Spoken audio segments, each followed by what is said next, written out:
సడన్గా ఊపిరి పీల్చుకోవడంలో ఇబ్బంది రావడం. సో, ఈ విధంగా కూడా హార్ట్ అటాక్ అనేది ప్రజెంట్ అవ్వచ్చు.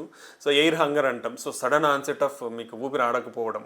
దీంతో పాటు చెమటలు పట్టడము, లేదా వామిటింగ్ సెన్సేషన్ ఉండడము. ఇంకోటేంటంటే ఈ ఛాతీ నొప్పితో పాటు మనకి పెయిన్ అనేది మన లెఫ్ట్ సైడ్ భుజంకి, ఇలా చేతికి అనేది పాకే అవకాశం ఉంటుంది. ఇవి టిపికల్ సిమ్టమ్స్ అంటాం. ఇలా కాకుండా సో యూజువల్గా మనకు పెయిన్ అనేది ఎలాగైనా కూడా ప్రజెంట్ అవ్వచ్చు. అంటే కూర్చున్నట్లు ఉండొచ్చు, మంటగా ఉండొచ్చు, అది లెఫ్ట్ సైడ్ లేదా రైట్ సైడ్ అనిపించవచ్చు, కొందరికి గొంతులో నొప్పి అనిపించచ్చు, లేదా పొత్తి కడుపులో నొప్పి అనిపించచ్చు.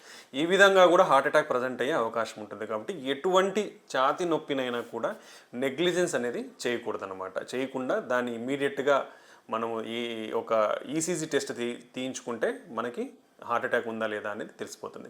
ఇంకో ముఖ్యమైన విషయం ఏంటంటే, ముఖ్యంగా ఎల్డర్లీ పీపుల్, వయసున్న వాళ్ళలో, షుగర్ ఉన్న వాళ్ళు, ఫీమేల్స్, ఈ ముగ్గురిలో ఈ టిపికల్ సిమ్టమ్స్ మనం ఏమైతే మాట్లాడుకున్నామో ఈ లక్షణాలు అనేది తక్కువగా కనిపించే అవకాశం ఉంటుంది.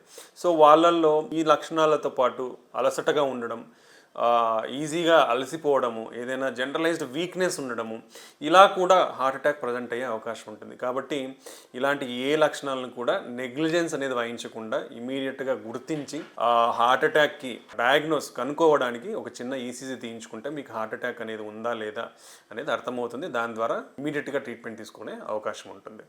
ఏవైనా సందేహాలు కానీ ఇంకేమన్నా ఉంటే మీరు డైరెక్ట్ ఓనర్స్ హార్ట్ నుంచి సంప్రదించగలరు, లేదా మీరు కామెంట్స్ బాక్స్లో కామెంట్స్ చేయొచ్చు.